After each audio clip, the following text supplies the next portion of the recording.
In this video, we have got a 115 kill game on Siege of Cairo Conquest using the M433 assault rifle. As always, stick around in this video. In just a second, I'll flash up the attachments which I use on this gun and why, go into the pros and cons of the gun, and of course what's happening in this game in particular. So let's have a look at the customization choices which I've gone with.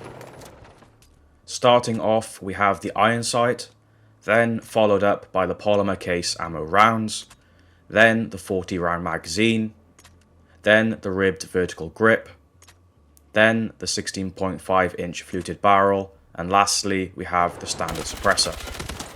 Now I do have to rewind that first clip for a couple of seconds because we actually started this game off with a 32 kill streak, very quickly pushing up to this building here right at the start of the game. And effectively the enemies, not thinking there's anybody on the other team already on the side of the map, pushing straight past to capture C flag, and obviously allows me to get a lot of easy kills shooting from behind. And the suppressor here is a massive help to that because they can't see the direction of which the gunfire is coming from, and they can't pinpoint me on the map. So a very nice start. But let's get into the attachments which I've shown, and of course what I choose and why. Starting off with the sight, you can see I am using the iron sight. It is a very clean iron sight with good visibility of the target which you're aiming at, and of course the iron sights on any of the guns in Battlefield 6 are going to use the least amount of points. So if you can get away with using an iron sight, then you might as well save the points and use them for better attachments. Given that a lot of the maps, such as Cairo, the Gibraltar map, or even the New York map, are all very close range, you don't really need different types of sights with different or higher magnification levels than an iron sight.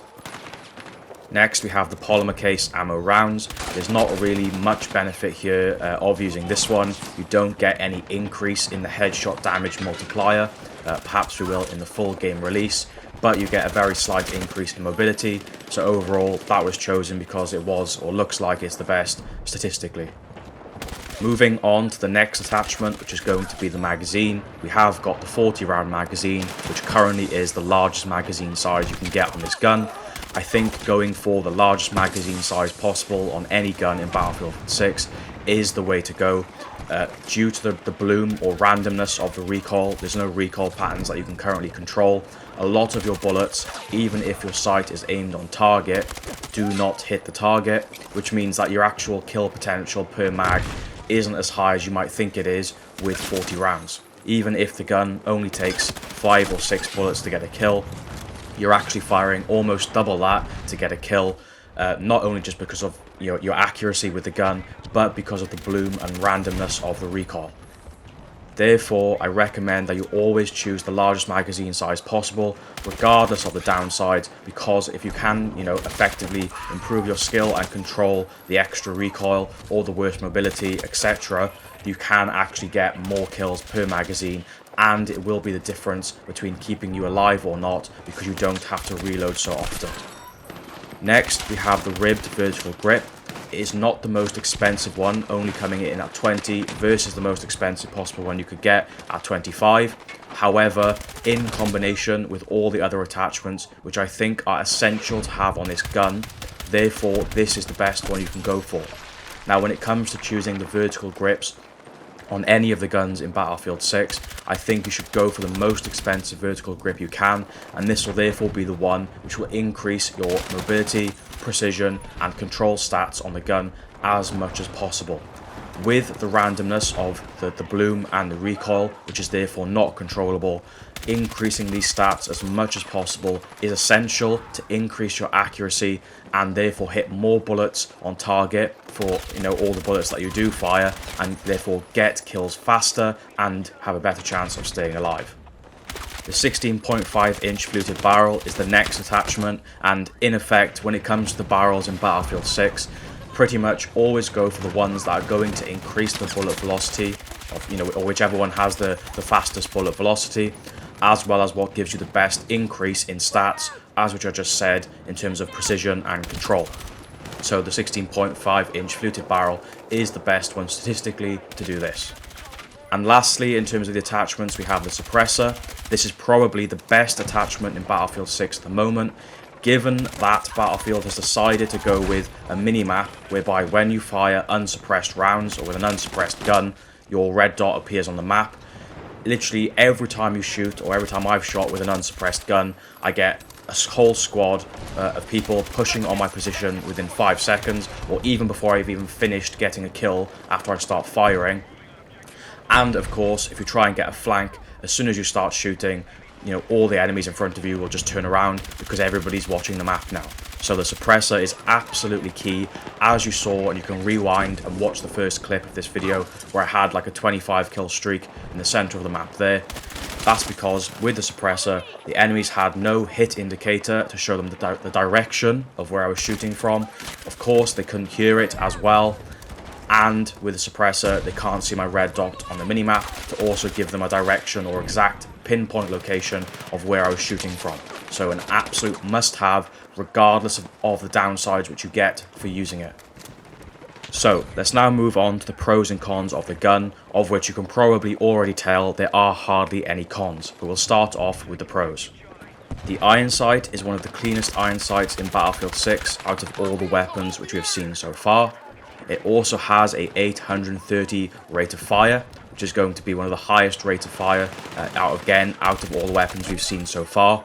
I think only the M4A1 carbine coming in at 900 is the only one that's higher.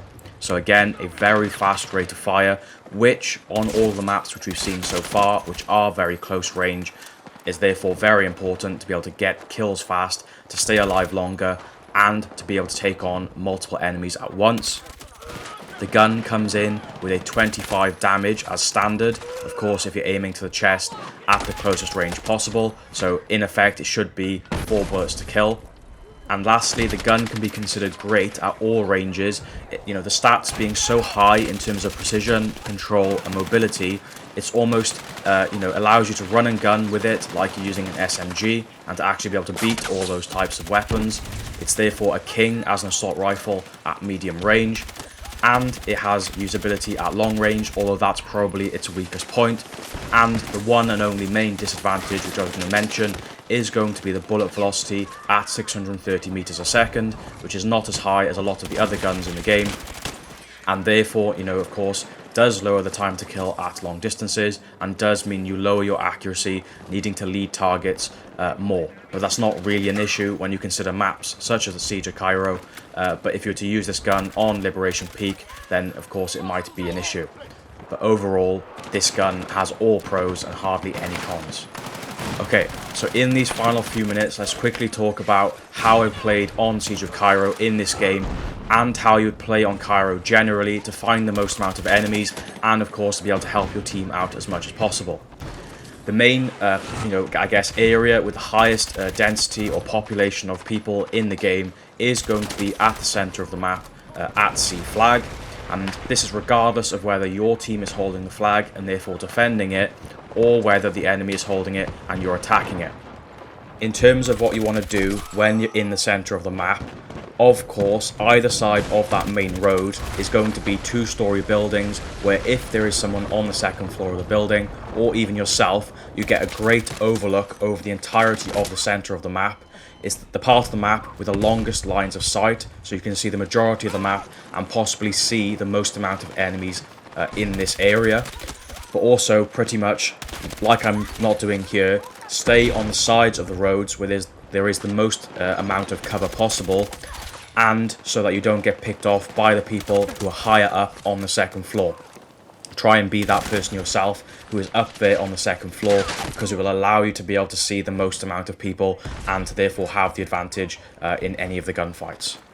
So that was a quick look at the recommendations for my best choices of attachments on this gun, the pros and cons of the gun, and generally where you want to be staying in this map to try and help your team the most, and of course to find the most amount of enemies and get the most amount of kills.